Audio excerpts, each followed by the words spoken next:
आकाशवाणी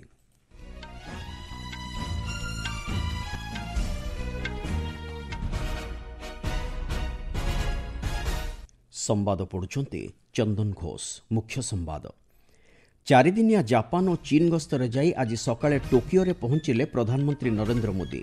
एही गस्त आंचलिक एवं विश्वस्तरीय शांति सुरक्षा और निरंतर विकासर अग्रगति रे सहायक हेबो बोली कहिले श्री मोदी।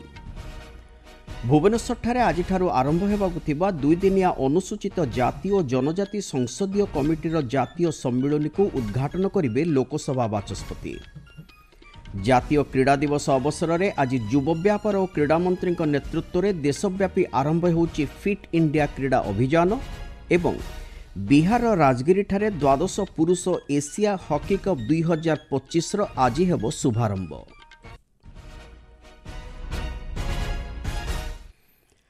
प्रधानमंत्री नरेंद्र मोदी आज टोकियो ठारे 15 भारत जापान वार्षिक सम्मिलन में जोगदेवे। एथिलागी एक दुईदिनिया जापान गस्तर जाई आज सकाळे से टोकियो ठारे पहुंचिचंती।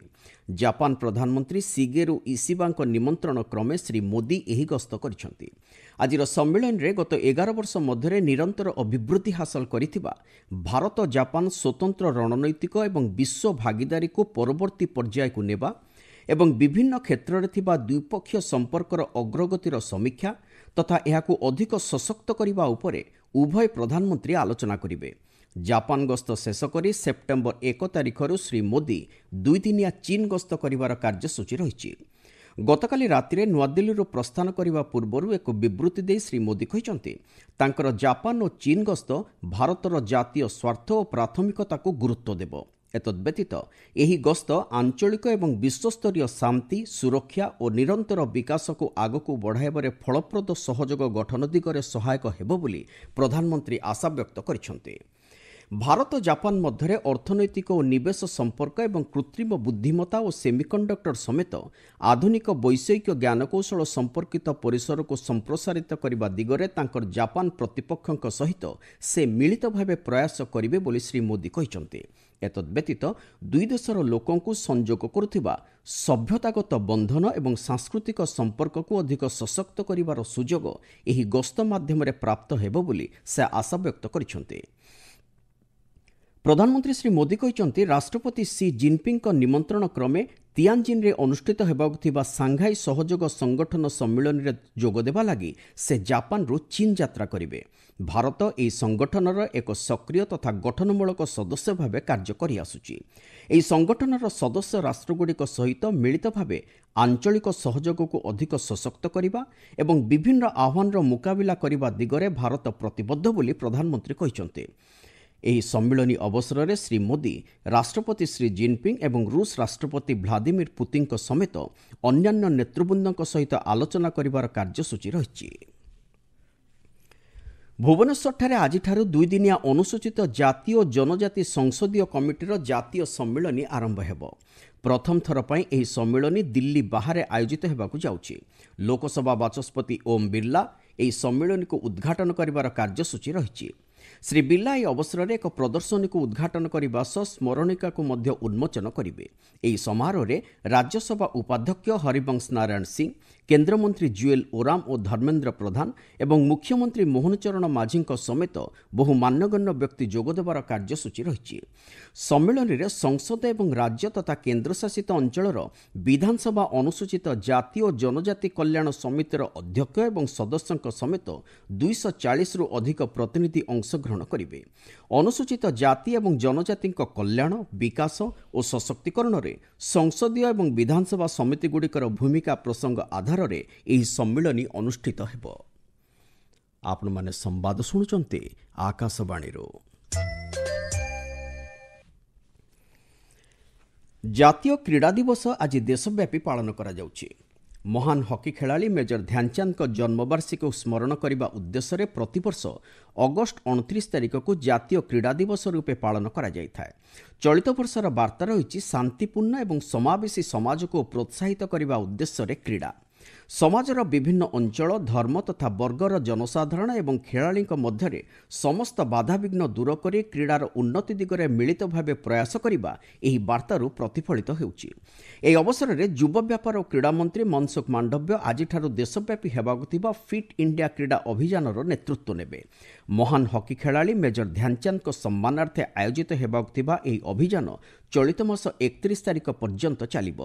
ଏହି 3 ଦିନିଆ କ୍ରୀଡ଼ା ଓ ଫିଟନେସ୍ ଅଭିଯାନର ବିଷୟବସ୍ତୁ ରହିଛି ଏକ ଘଣ୍ଟା ଖେଲ କେ ମୈଦାନ ମେ। ପ୍ରତ୍ୟହ ଅନ୍ତତଃ 1 ଘଣ୍ଟା ବିଭିନ୍ନ ଶାରୀରିକ ବ୍ୟାୟାମ ଓ ଘର ବାହାରେ ବିଭିନ୍ନ ଖେଳରେ ଭାଗ ନେବା ଲାଗି ଏହି ବିଷୟବସ୍ତୁ ଜନସାଧାରଣଙ୍କୁ ପ୍ରୋତ୍ସାହିତ କରିବ। ଏହି ଅଭିଯାନରେ ଦେଶବ୍ୟାପୀ ବହୁ ଖ୍ୟାତନାମା କ୍ରୀଡ଼ାବିତ୍ ତଥା ଜନପ୍ରତିନିଧି ଯୋଗଦେବେ ବୋଲି କ୍ରୀଡ଼ା ମନ୍ତ୍ରଣାଳୟ ପକ୍ଷରୁ କୁହାଯାଇଛି। କପା ଉପରୁ ଆମଦାନୀ ଶୁଳ୍କ ଛାଡ଼ ସମୟସୀମା ସରକାର ଆସନ୍ତା ଡିସେମ୍ବର 31 ତାରିଖ ପର୍ଯ୍ୟନ୍ତ ବୃଦ୍ଧି କରିଛନ୍ତି। ପୂର୍ବରୁ ଗତ 19 ତାରିଖରୁ ଆସନ୍ତା ମାସ 30 ତାରିଖ ପର୍ଯ୍ୟନ୍ତ ଆମଦାନୀ ଶୁଳ୍କ ଛାଡ଼ ନେଇ ସରକାର ଘୋଷଣା କରିଥିଲେ।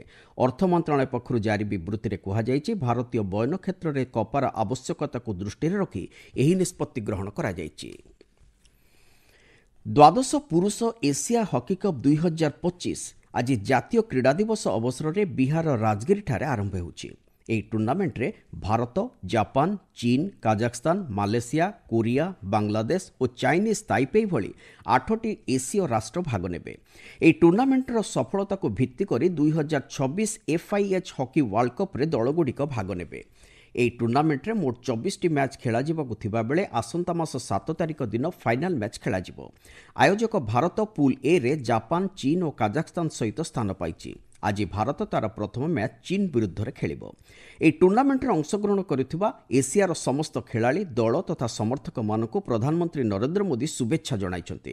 ସାମାଜିକ ଗଣମାଧ୍ୟମରେ ପୋଷ୍ଟ କରି ଶ୍ରୀ ମୋଦି କହିଛନ୍ତି, ଲକ୍ଷ ଲକ୍ଷ ଭାରତୀୟ ତଥା ଏସୀୟବାସୀଙ୍କ ହୃଦୟରେ ହକିର ଏକ ସ୍ୱତନ୍ତ୍ର ସ୍ଥାନ ରହିଛି।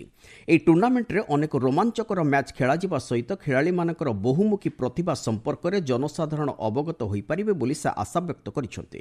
ଏହି ଟୁର୍ଣ୍ଣାମେଣ୍ଟର ସ୍ମୃତିଭରା ମୁହୂର୍ତ୍ତ ଗୁଡ଼ିକ ଆଗାମୀ ପିଢ଼ିର କ୍ରୀଡ଼ାପ୍ରେମୀଙ୍କୁ ମଧ୍ୟ ଉତ୍ସାହିତ କରିବ ବୋଲି ଶ୍ରୀ ମୋଦି କହିଛନ୍ତି। ବିହାର ନିକଟରେ ଖେଲୋ ଇଣ୍ଡିଆ ଯୁବ କ୍ରୀଡ଼ା ପ୍ରତିଯୋଗିତା 2025, 20 ବର୍ଷରୁ କମ୍ ଏସୀୟ ରଗ୍ବି ସେଭେନ୍ସ ଚାମ୍ପିୟନସିପ୍ 2025 ସଫଳତାର ସହ ଆୟୋଜନ କରିଥିବା ବେଳେ ବର୍ତ୍ତମାନ ଏହି ଟୁର୍ଣ୍ଣାମେଣ୍ଟର ମଧ୍ୟ ଆୟୋଜକ ଥିବାରୁ ଏହି ରାଜ୍ୟ ଏକ ଚଳଚଞ୍ଚଳ କ୍ରୀଡ଼ା ହବ୍ରେ ପରିଣତ ହୋଇଛି ବୋଲି ପ୍ରଧାନମନ୍ତ୍ରୀ ମତବ୍ୟକ୍ତ କରିଛନ୍ତି। ଆସନ୍ତୁ ଶୁଣିବା ଅନ୍ୟାନ୍ୟ କ୍ରୀଡ଼ା ପ୍ରତିଯୋଗିତା ସମ୍ପର୍କିତ କିଛି ଖବର। ପ୍ୟାରିସ୍ରେ ଚାଲିଥିବା ବିଶ୍ୱ ବ୍ୟାଡମିଣ୍ଟନ ଚାମ୍ପିୟନସିପ୍ର ପୁରୁଷ ଡବଲ୍ସ ବର୍ଗ, ମିକ୍ସଡ ଡବଲ୍ସ ବର୍ଗ ଏବଂ ମହିଳା ସିଙ୍ଗଲ୍ସ ବର୍ଗରେ ଭାରତୀୟ ଖେଳାଳି କ୍ୱାର୍ଟର ଫାଇନାଲ ପର୍ଯ୍ୟାୟରେ ପ୍ରବେଶ କରିଛନ୍ତି। ପୁରୁଷ ବର୍ଗରେ ସାତ୍ୱିକ ସାଇରାଜ ରାଙ୍କିରେଡ୍ଡି ଓ ଚିରାଗ ସେଟ୍ଟିଙ୍କ ଯୋଡ଼ି ଚୀନର ଅଲିମ୍ପିକ୍ସ ରୌପ୍ୟ ପଦକ ବିଜେତା ଲିଆଙ୍ଗ ୱିକେନ୍ ଏବଂ ୱାଙ୍ଗ ଚାଙ୍ଗଙ୍କ ଯୋଡ଼ିକୁ ପରାସ୍ତ କରିଛନ୍ତି। ମିକ୍ସଡ ଡବଲ୍ସ ବର୍ଗରେ ଧ୍ରୁବ କପିଳ ଏବଂ ତାନିସା କ୍ରିଷ୍ଣାଙ୍କ ଯୋଡ଼ି ତାଙ୍କ ପ୍ରତିପକ୍ଷ ତାଙ୍ଗ ଚୁନ୍ ମାନ ଏବଂ ସି ୱିଙ୍ଗ ସ୍ୱେତ୍ଙ୍କୁ ପରାସ୍ତ କରି ମହିଳା ସିଙ୍ଗଲ୍ସ ବର୍ଗରେ ପିଭି ସିନ୍ଧୁ ବିଶ୍ୱର 2 ନମ୍ବର ଖେଳାଳି ଚୀନର ୱାଙ୍ଗ ଝିଙ୍କ ବିପକ୍ଷରେ ବିଜୟୀ ହୋଇଛନ୍ତି। କାଜାଖସ୍ତାନର ସିମକେଣ୍ଟଠାରେ ଚାଲିଥିବା 16 ଏସୀୟ ସୁଟିଂ ପ୍ରତିଯୋଗିତାରେ ପୁରୁଷ 25 ମିଟର ଷ୍ଟାଣ୍ଡାର୍ଡ ପିସ୍ତଲ ବର୍ଗରେ ଉଭୟ ବ୍ୟକ୍ତିଗତ ଏବଂ ଦଳଗତ ପର୍ଯ୍ୟାୟରେ ଭାରତ ସ୍ୱର୍ଣ୍ଣପଦକ ହାସଲ କରିଛି। ବ୍ୟକ୍ତିଗତ ଭାବେ ଗୁରୁପ୍ରୀତ ସିଂ ପ୍ରଥମ ଥର ପାଇଁ ଆନ୍ତର୍ଜାତିକ ସ୍ତରରେ ସ୍ୱର୍ଣ୍ଣପଦକ ହାସଲ କରିଥିବା ବେଳେ ଅମନପ୍ରୀତ ସିଂ ରୌପ୍ୟ ପଦକ ପାଇଛନ୍ତି। ଏହି ବର୍ଗରେ ଗୁରୁପ୍ରୀତ, ଅମନପ୍ରୀତ ଏବଂ ହର୍ଷଗୁପ୍ତା ଦଳଗତ ଭାବେ ମଧ୍ୟ ସ୍ୱର୍ଣ୍ଣପଦକ ହାସଲ କରିଛନ୍ତି। ଗତକାଲି ସମାପ୍ତ ହୋଇଥିବା ଏହି ଚାମ୍ପିୟନସିପ୍ରେ ଭାରତ 44ଟି ସ୍ୱର୍ଣ୍ଣ, 20ଟି ରୌପ୍ୟ ଏବଂ 18ଟି ବ୍ରୋଞ୍ଜ ପଦକ ସମେତ ମୋଟ 82ଟି ପଦକ ହାସଲ କରିଛି। ଅହମ୍ମଦାବାଦରେ ଚାଲିଥିବା ରାଜ୍ୟଗୋଷ୍ଠୀ ଭାରୋତ୍ତୋଳନ ଚାମ୍ପିୟନସିପ୍ରେ ଅଜୟ ବାବୁ ଭାଲୁରୀ ସ୍ୱର୍ଣ୍ଣପଦକ ହାସଲ କରିଛନ୍ତି। ପୁରୁଷ 79 କିଲୋଗ୍ରାମ ବର୍ଗରେ ଅଜୟ ବାବୁ ମୋଟ 335 କିଲୋଗ୍ରାମ ଓଜନ ଉତ୍ତୋଳନ କରି ଏହି ପଦକ ହାସଲ କରିଛନ୍ତି। ଏଥିସହିତ ଆଗାମୀ ବର୍ଷ ଗ୍ଲାସଗୋରେ ହେବାକୁ ଥିବା ରାଷ୍ଟ୍ରଗୋଷ୍ଠୀ କ୍ରୀଡ଼ା ପ୍ରତିଯୋଗିତା ପାଇଁ ସେ ଯୋଗ୍ୟତା ଅର୍ଜନ କରିଛନ୍ତି। ମହିଳା 69 କିଲୋଗ୍ରାମ ବର୍ଗରେ ହରଜିନ୍ଦର କାଉଲ ବ୍ରୋଞ୍ଜ ପଦକ ପାଇଛନ୍ତି। ପୂର୍ବରୁ 2020 ଟୋକିଓ ରୌପ୍ୟ ପଦକ ବିଜେତା ମୀରାବାଇ ଚାନୁ ମହିଳା 48 କିଲୋଗ୍ରାମ ବର୍ଗରେ ସ୍ୱର୍ଣ୍ଣପଦକ ପାଇ ଭାରତର ବିଜୟ ଅଭିଯାନ ଆରମ୍ଭ କରିଥିଲେ। ଆକାଶବାଣୀ ସମ୍ବାଦ ବିଭାଗ ପାଇଁ ମୁଁ ମଳୟ ରଞ୍ଜନ ମିଶ୍ର। ମୁଖ୍ୟ ସମ୍ବାଦଗୁଡ଼ିକ ପୁଣି ଥରେ। 4 ଦିନିଆ ଜାପାନ ଓ ଚୀନ ଗସ୍ତରେ ଯାଇ ଆଜି ସକାଳେ ଟୋକିଓରେ ପହଞ୍ଚିଲେ ପ୍ରଧାନମନ୍ତ୍ରୀ ନରେନ୍ଦ୍ର ମୋଦି। ଏହି ଗସ୍ତ ଆଞ୍ଚଳିକ ଏବଂ ବିଶ୍ୱସ୍ତରୀୟ ଶାନ୍ତି, ସୁରକ୍ଷା ଓ ନିରନ୍ତର ବିକାଶର ଅଗ୍ରଗତିରେ ସହାୟକ ହେବ ବୋଲି କହିଲେ ଶ୍ରୀ ମୋଦି। ଭୁବନେଶ୍ୱରଠାରେ ଆଜିଠାରୁ ଆରମ୍ଭ ହେବାକୁ ଥିବା 2 ଦିନିଆ ଅନୁସୂଚିତ ଜାତି ଏବଂ ଜନଜାତି ସଂସଦୀୟ କମିଟିର ଜାତୀୟ ସମ୍ମିଳନୀକୁ ଉଦ୍ଘାଟନ କରିବେ ଲୋକସଭା ବାଚସ୍ପତି। ଜାତୀୟ କ୍ରୀଡ଼ା ଦିବସ ଅବସରରେ ଆଜି ଯୁବ ବ୍ୟାପାର ଓ କ୍ରୀଡ଼ା ମନ୍ତ୍ରୀଙ୍କ ନେତୃତ୍ୱରେ ଦେଶବ୍ୟାପୀ ଆରମ୍ଭ ହେଉଛି ଫିଟ୍ ଇଣ୍ଡିଆ କ୍ରୀଡ଼ା ଅଭିଯାନ ଏବଂ ବିହାରର ରାଜଗିରିଠାରେ ଦ୍ୱାଦଶ ପୁରୁଷ ଏସିଆ ହକି କପ୍ 2025ର ଆଜି ହେବ ଶୁଭାରମ୍ଭ। ସମ୍ବାଦ ଶେଷ ହେଲା।